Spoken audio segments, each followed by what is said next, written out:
Hello, welcome back to my channel. I hope आप सब अच्छे होंगे। तो आज जो है हम पढ़ेंगे किसके बारे में। आज हम पढ़ेंगे इंग्लिश लिटरेचर में विलियम शेक्सपियर के वर्क्स के बारे में पढ़ रहे थे। तो आज हम किसके बारे में पढ़ेंगे? आज हम उनके इसी वर्क के क्रम में जूलियस सीजर के बारे में पढ़ेंगे। जूलियस सीजर की स्टोरी क्या है, इसका सोर्स क्या है और इसके कैरेक्टर कौन कौन से हैं, इससे रिलेटेड बहुत सारे क्वेश्चंस पुट अप हो जाते हैं। ऑलमोस्ट अभी तक जो हम कर चुके हैं वो 4 ट्रेजेडीज जो है वो कंप्लीट कर चुके हैं इसी चैनल में। 4 ट्रेजेडीज हमारी कंप्लीट हो चुकी हैं ऑलरेडी। और क्या कंप्लीट हो चुका है? और हम कंप्लीट कर चुके हैं द मर्चेंट ऑफ वेनिस पढ़ा चुके हैं, मर्चेंट ऑफ वेनिस पढ़ा चुके हैं, और as you like it work है उनका वो पढ़ा चुके हैं, as you like it. Much much ado about nothing भी पढ़ा चुके हैं, मच एडो अबाउट नथिंग भी पढ़ा चुके हैं। और पढ़ा चुके हैं किसके बारे में? Mid summer's night dream, mid summer's night's dream, ये भी पढ़ा चुके हैं। तो ऑलमोस्ट 4 5 6 7 8 वर्क्स ऑलरेडी कंप्लीटेड है इनके इसी चैनल पे।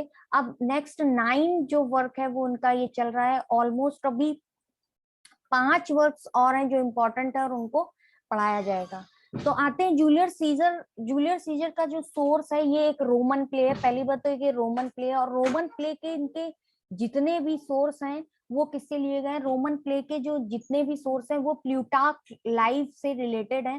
थॉमस नॉट की लाइफ जो पहले ग्रीसियन और रोम जो पहले की एंशियंट हिस्ट्री है उसमें क्या था, उसमें एंशियंट हिस्ट्री में क्या था, पहले की जो एंशियंट हिस्ट्री थी उसमें क्या था कि ग्रीक और रोमन्स जो थे वो उनका उनका प्रभाव शुरू हुआ था। तो उनकी अपनी लैंग्वेज थी ग्रीक और रोमन्स की, वही लैंग्वेज चल रही थी। और इसीलिए हिस्ट्री में जो है मोस्टली जो बिफोर 15 या 14 सेंचुरी बिफोर 14 या 15 सेंचुरी है उसमें जो भी वर्क हुए उसी का ही सोर्स विलियम शेक्सपियर ने लिया और अपने वर्क में दिखाया है। इसीलिए ये जो थॉमस नॉर्थ है इनकी लाइफ से रिलेटेड है ये वर्क जूलियस सीजर। इस प्ले का जो मेन थीम है वो है relation between private and public virtue का। इस प्ले की मेन थीम है relation between private and public virtue. अब आते हैं और क्या इस प्ले से रिलेटेड है। अनदर ट्रेजिक थीम इसकी प्रेजेंटेड इन द प्ले क्या कही जाती है? Man is destroy bye it's on virtue. जो मैन डिस्ट्रॉय होता है वो किससे होता है? इट्स अपने ऑन वर्च्यू से, ऑन वर्च्यू से डिस्ट्रॉयड होता है इसमें। और central character of this play, इस प्ले का जो सेंट्रल कैरेक्टर है वो क्या है? इस प्ले का जो सेंट्रल कैरेक्टर है वो है हमारा जूलियस सीजर। जूलियस सीजर जो है, जूलियस सीजर इस प्ले का जो है वो centre character of the play है।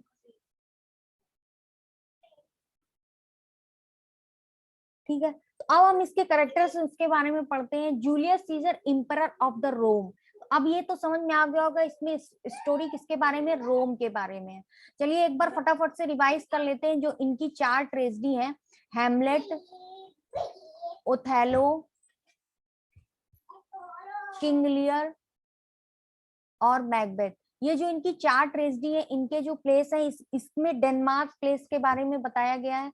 ओथेलो का वेनिस सिटी के बारे में, किंग लियर का ओल्ड ब्रिटेन का जिक्र किया गया है इसमें, और मैकबेथ जो है वो स्कॉटलैंड और आयरलैंड का इसमें जिक्र किया गया है। स्कॉटलैंड और आयरलैंड का इसमें इसके बारे में बताया गया है। अब आता है the merchant of Venice. As you all know, नाम में ही वेनिस है तो वेनिस सिटी का जिक्र किया गया है। अब आती है बात किसकी? अब आती है बात as you much ado about nothing की। मच एडू अबाउट नथिंग की बात आती है। इसमें जो वर्णन किया गया मच एडू अबाउट नथिंग में जो एक्सप्लेनेशन है वो कहाँ का एक्सप्लेनेशन है? इटली के मसीना शहर का एक्सप्लेनेशन है। कहाँ पर? इटली के मसीना शहर, और एक एरेगॉन के प्रिंस होते हैं उसका एक्सप्लेनेशन किया गया है। मिड समर नाइट्स ड्रीम में एथेंस शहर का एक्सप्लेनेशन किया गया है। किसका? एथेंस जो शहर है उसका एक्सप्लेनेशन किया गया है। किसमें? मिड समर्स नाइट ड्रीम में। अब आता है हमारा क्या बचता? मर्चेंट ऑफ वेनिस बता दिया, वेनिस शहर का एक्सप्लेनेशन किया गया है। ठीक है, ओथेलो में भी वेनिस शहर का एक्सप्लेनेशन किया गया। तो इतने। अब जूलियस सीजर है इसमें रोम, रोम सिटी का एक्सप्लेनेशन किया गया। तो जूलियस सीजर क्या है? एम्परर ऑफ द रोम है। अब आता है next character California, wife to Caesar. Caesar की वाइफ, जूलियस सीजर की वाइफ का नाम क्या था? California. Marcus Brutus, Marcus Brutus and Decius Brutus, Cassius, Casca, Ligarius, मेल्टस, सिम्बर और सीना, ये सारे जितने भी इसमें रोल है वो निभा रहे हैं। तो जो हमारा ब्रूटस है वो सपोर्टर ऑफ द रिपब्लिक है। ब्रूटस क्या है? सपोर्टर ऑफ द रिपब्लिक है। अब आता है हमारा बात कैसियस का। कैसियस एक talented general and long time acquaintance of Caesar है, यानी कि सीजर का जो लॉन्ग टाइम एक जनरल और साथी के रूप में रहता है वो रहता है कैसियस। कैसियस और सीजर जो है वो आपस में एक्विटेंस होते हैं, लॉन्ग टाइम से होते हैं। अब आता है बात किसकी आती है? अब आती है बात कासा की। तो कासा क्या है? कास्का क्या है? एक पब्लिक फिगर है जो कि अपोज करता है किसका? कैसियर का। कास्का क्या है? जो पब्लिक फिगर है और किसका अपोज करता है? अपोज करता है किसका? सीजर का। ठीक है। अब आता है ऑक्टेवियस। ऑक्टेवियस कौन है? ये कैसियस का एडॉप्टेड सन, कैसियर का एडॉप्टेड सन है एंड अपॉइंटेड सक्सेसर है। यानी कि कैसियर का जो एडॉप्टेड सन है उसका नाम क्या है? ऑक्टेवियस। पूछा जा सकता है कि कैसियर का ऑक्टेवियस जो करेक्टर है, वो ऑक्टेवियस करेक्टर है वो किस प्ले में है? तो सबसे पहले वो जूलियस सीजर में, और ये सीजर का एडॉप्टेड सन है। सीजर का एडॉप्टेड सन है कौन? ऑक्टेवियस। ऑक्टेवियस सीजर का एडॉप्टेड सन और अपॉइंटेड सक्सेसर है। पोर्शिया ब्रूटस, ब्रूटस की जो वाइफ है पोर्शिया है। सिजेरियो एक रोमन सीनेटर है। ठीक है, सिजेरियो एक रोमन, ये देखिए वाइफ टू ब्रूटस है पोर्शिया। ठीक है, वाइफ टू ब्रूटस कौन है? वाइफ टू ब्रूटस है वो, वाइफ टू ब्रूटस है वो कौन है? वाइफ टू ब्रूटस है वो है पोर्शिया। ओ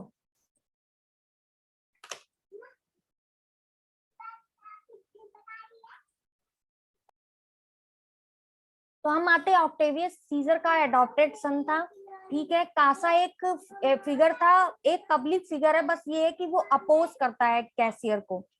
ठीक है, सीजरो एक रोमन सीनेटर है। लेपिडस, लेपिडस एक करेक्टर है जो हमने लिखा हुआ है यहाँ पर। एक करेक्टर है लेपिडस, ध्यान रखने वाला करेक्टर है।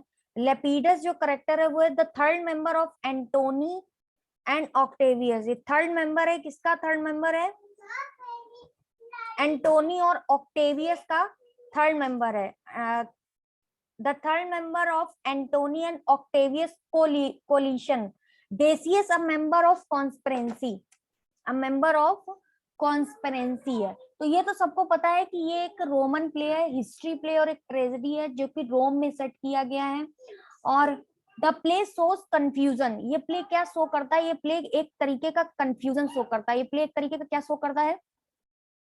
ये प्ले एक तरीके का कंफ्यूजन शो करता है, क्रिएट करता है किसके? ब्रूटस के माइंड में, और एक ब्रूटस के माइंड में कंफ्यूजन क्रिएट करता है एंड हिज डिलेमा, और उसको असमंजस में डाल देता है। ठीक है, अब आते हैं हम इसकी स्टोरी की तरफ बढ़ते हैं और देखते हैं क्या है।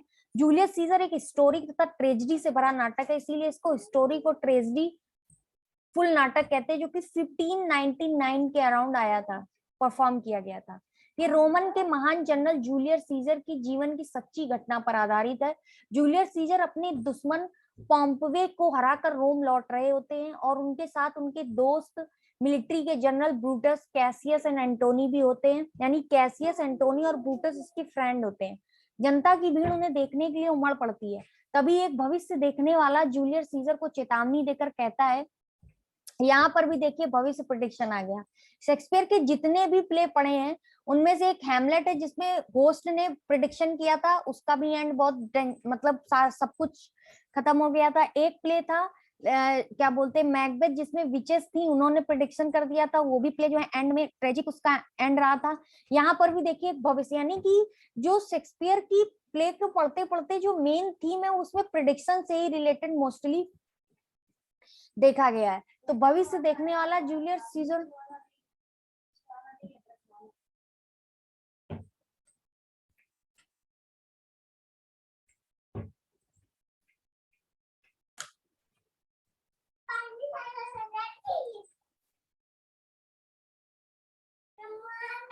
जूलियस सीजर को एक चेतावनी देकर कहता है कि द आइडियाज ऑफ मार्च मत जाना, मतलब द आइडियाज ऑफ मार्च मत जाना। आइडियाज ऑफ मार्च वो जगह थी जहां सीनेट दरबार लगता था। तो ये भी ध्यान में रखने वाली बात है कि ये पॉइंट किसमें जिक्र किया गया है, the ideas of March. The ideas of March एक जगह का नाम है, जहाँ एक जगह का नहीं नाम है, वो जगह थी जहां पर सीनेट दरबार लगाता था। जहां पर सीनेट क्या करता था, एक दरबार लगाता था, उस जगह को कहते थे, उस जगह को कहते थे द आइडियाज ऑफ मार्च। क्या कहते थे, the ideas of March.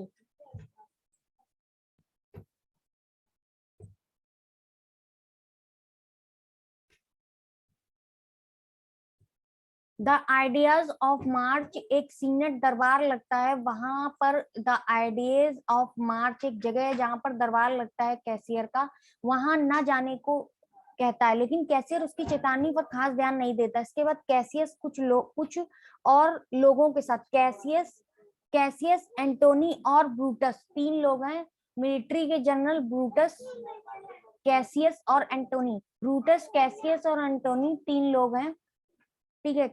Cassius कुछ और लोगों के साथ मिलकर सीजर को मारने की कॉन्स्पिरेसी रचता है। मतलब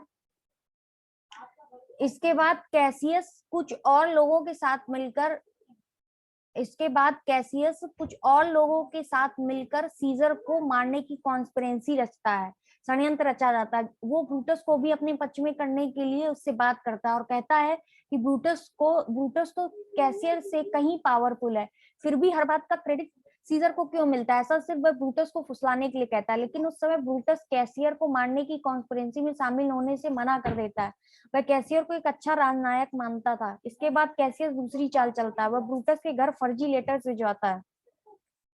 ब्रूटस को लगता है कि जैसे वो लेटर्स राज्य की जनता ने लिखे हो। लेटर्स में लिखा गया था कि जनता कैसियर की नीतियों से नाराज हो रही थी, हालांकि ये सब झूठ था, एक कॉन्स्पिरेसी का हिस्सा था। लेकिन ऐसे लेटर्स मिलने की वजह से ब्रूटस का कैसियर के लिए ओपिनियन बदलने लगता है। उसे संदेह होने लगता है कि कहीं सच में तो कैसियर को पावर का घमंड तो नहीं हो गया। एक दिन जब ब्रूटस और कैसियस बात कर रहे होते हैं, तभी कास्का नाम का आदमी वहां आता है। वह भी कैसियस से मिला हुआ था। वो बताता है कि एक भाषण के दौरान एंटोनी ने कैसियर को 3 बार राजा बनने के लिए कहा, लेकिन कैसियर ने तीनों बार इस ऑफर को ठुकरा दिया। इससे जनता ने कैसियर को बहुत सराहा, लेकिन जनता की सराहना से कैसियर इतना अपसेट हो गया कि उसे दौरा पड़ गया। दौरा तो नेचुरल कारणों से पड़ा था, लेकिन कास्का ने इसे तोड़ मरोड़ कर ऐसे बताया ताकि लगे कि कैसियर सच में राजा बनना चाहता था। अब ब्रूटस को लगने लगा कि सच में ही कैसियर के मन में सत्ता का लालच था। उसे लगा कि कैसियर एक डिक्टेटर बनना चाहता है, जो देश और जनता के लिए बहुत घातक हो सकता था। आखिरकार देश और जनता के लिए, जनता के हित के लिए वो कैसियस की कॉन्स्पिरेसी को अंजाम देने के लिए तैयार हो जाता है। कैसियस ये भी कहता है कि कैसियस ये भी कहता है कि सीजर के साथ साथ उसके दोस्त एंटोनी को भी मार देंगे। कैसियस ये भी कहता है कि सीजर के साथ साथ उसके दोस्त एंटोनी को भी मार देंगे, लेकिन ब्रूटस इसके लिए मना कर देता है और कहता है कि एक साथ 2 लोगों के मरने से जनता उन पर संदेह करेगी। हाँ, अगले दिन जब सीजर सीनेट की तरफ जाने लगता है, तो उसकी पत्नी कैलिफोर्निया उसे आज के दिन सीनेट ना जाने के लिए बार बार कहती है। वो कहती है कि उसने सपने में कैसियर की मूर्ति को खून से लथपथ देखा और सारे दरबारी उस खून से अपने हाथ धो रहे थे। लेकिन तभी डेसियस नाम का षड्यंत्रकारी आता है और वह कैलिफोर्निया से कहता है कि उसने अपने सपने का गलत मतलब निकाला है और बताता है कि आज का मामला बहुत ही आवश्यक है और कैसियर को उसमें जरूर जाना चाहिए। कैलिफोर्निया को समझा बुझाकर कैसियर सीनेट में शामिल होने के लिए जाता है। सीनेट में कॉन्स्पिरेटर्स एक फेक याचिका कैसियर के सामने रखते हैं और वे एक आदमी जिसे देश से निकाला दे दिया गया था उसे वापस बुला लेने के लिए कहते हैं। कैसियर उस प्रस्ताव को रिजेक्ट कर देता है, लेकिन ये तो वो लोग पहले से ही जानते थे कि सारे कॉन्स्पिरेटर्स कैसियर। अब कॉन्स्पिरेटर्स कौन हो गया, कैसियस और ब्रूटस के दिमाग में भी जो ये लोग उस सीजर के खिलाफ बढ़ देते हैं, एंटोनी और कौन होता है, कास्का भी शामिल हो जाता है। और ये सारे जो है कॉन्स्पिरेटर्स कैसियर के इर्द गिर्द एक सर्किल बनाकर खड़े हो जाते हैं और उसके आगे सम्मान में सिर झुकाते हैं। तभी कास्का अचानक से चाकू से वार कर देता है और एक एक करके सभी कॉन्स्पिरेटर कैसियर को चाकू घोंपते हैं। आखिर में ब्रूटस भी कैसियर को चाकू मारता है। अपने दोस्त को दुश्मनों से मिला देखकर कैसियर का हौसला टूट जाता है और वह नीचे गिर जाता है और प्राण त्याग देता है। सब कॉन्स्पिरेटर्स कैसियर के खून से अपने हाथों को रंग लेते हैं और इस तरह कैलिफोर्निया का वो जो सपना होता है सच हो जाता है। एंटोनी को भी किसी बहाने से बाहर भेजा गया होता है, मतलब एंटोनी इसमें शामिल नहीं होता है, यानी कि इसमें शामिल होता है ब्रूटस शामिल होता है, कैसियस कैसियस शामिल होता है, कास्का शामिल होता है, ठीक है, एंटोनी नहीं होता है। जब वो वापस आता है कैसियर के मृत शरीर को देखकर रोता है, लेकिन वो ब्रूटस से कहता है कि वो उन सबका साथ देगा। फिर भी वो सभी कॉन्स्पिरेटर से हाथ मिलाता है और देखता है किस किस के हाथ खून से रंगे हैं। एंटोनी उनसे पूछता है कि कैसियर को क्यों मारा। ब्रूटस कहता है कि फ्यूनरल के समय सारी जनता के सामने बताया जाएगा। एंटोनी कहता है कि फ्यूनरल पर भी उसे भी बोलने का मौका दिया जाए, जिसे ब्रूटस स्वीकार कर लेता है। उसके बाद सारे कॉन्स्पिरेटर्स वहां से चले जाते हैं। एंटोनी मृत कैसियर उसकी मौत का बदला लेने का प्रॉमिस करता है। कौन करता है? एंटोनी। फ्यूनरल के मौके पर ब्रूटस जनता को बताता है कि कैसियर कैसे सत्ता के मन में चूर हो रहा था और वह डिक्टेटर बनना चाहता था और सारी जनता उसकी गुलाम बन जाती, उनकी सारी आजादी छीन ली जाती। इसलिए जो भी किया गया है वो जनता और देश हित में किया गया है। उस समय जनता ब्रूटस की बातों से कन्विंस हो जाती है। इसके बाद एंटोनी ने बोलना शुरू किया, एक एक करके वो सारी परतें खोलने लगा। उसने बताया कि ये कैसियर ही था जिसने जनता को बार बार दुश्मनों से बचाया था। उसी की वजह से रोम इतना धनवान बना था, उसी की वजह से सारे दुश्मनों पर विजय मिली थी और रोम का इतना नाम हुआ था। कैसियर डिक्टेटर बनना चाहता था तो उसने 3 बार राजा बनने से मना क्यों कर दिया? वो तो पहली बार में ही राजा का मुकुट पहनकर बैठ जाता। फिर उसने कैसियर की लिखी वसीयत पढ़ी, जिसमें लिखा था कि रोम के हर नागरिक को बहुत सा धन दिया जाएगा और उसके सारे बगीचे जनता को उपहार में दिए जाएंगे।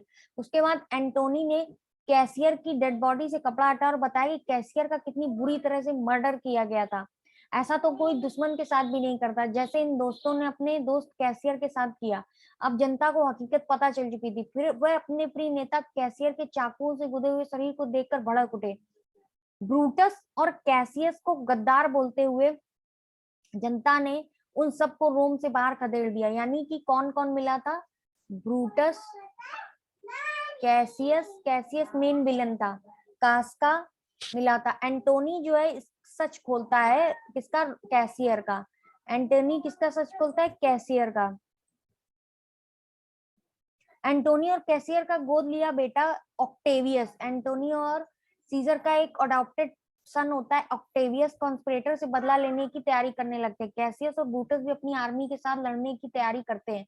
इसी बीच ब्रूटस को पता चलता है कि कैसियस ने सीजर को मारने के लिए रिश्वत ली थी, तो दोनों में बहस होती। अब तक ब्रूटस को लगा था कि उसने कैसियर को जनता के हित में मारा, लेकिन अब उसे कैसियस की हकीकत पता चलती है। अब बहुत देर हो चुकी थी। तभी पता चलता है कि ब्रूटस की जो पत्नी ने आत्महत्या कर ली थी। ब्रूटस की पत्नी कौन थी? पोर्शिया। इसके बाद ब्रूटस और कैसियस सुलह कर लेते हैं और दोनों लड़ाई की तैयारी करने लगते हैं। जल्दी लड़ाई शुरू हो जाती है। कॉन्स्पिरेटर्स हारने लगते हैं। जब कैसियस को पता चलता है कि उसका दोस्त टिटिनस पकड़ा गया है, वो तलवार से आत्महत्या कर लेता है।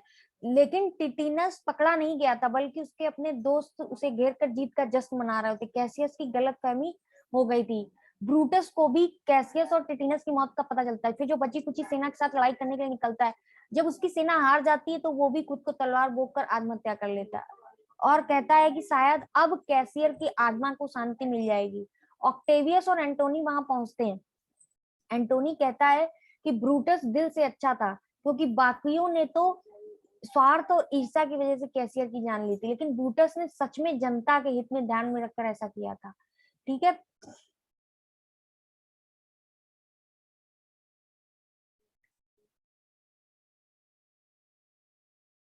ठीक है। तो यानी कि ब्रूटस भी जो है वो सुसाइड कर लेता है, कैसियस भी सुसाइड कर लेता है, कास्का भी मर जाता है। एंटोनी और ऑक्टेवियस, ऑक्टेवियस एंटोनी और सीजर का अडॉप्टेड सन होता है। ऑक्टेवियस और एंटोनी जो है वो जीत जाते हैं। एंटोनी कहता है ब्रूटस दिल से अच्छा, क्योंकि बाकियों ने तो स्वार्थ और ईर्ष्या की वजह से कैसियर की जान ली थी, लेकिन ब्रूटस ने सच में जनता के हित को ध्यान में रखकर ऐसा किया था।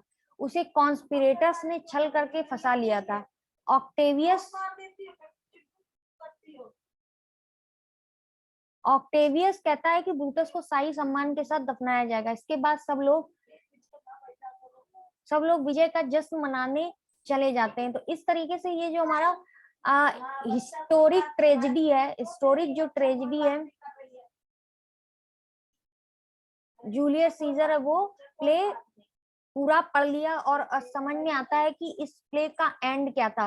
ब्रूटस और कैसियस कमिटेड सुसाइड। ब्रूटस और कैसियस क्या होते हैं, सुसाइड कर लेते हैं, और जो पोर्सिया होती है वो भी सुसाइड कर लेती है। ठीक है, ब्रूटस और कैसियस। टिटेनियस की जो कवर सुनकर कैसियस सुसाइड कर लेता है। तो इसकी ये स्टोरी थी पूरी टोटल।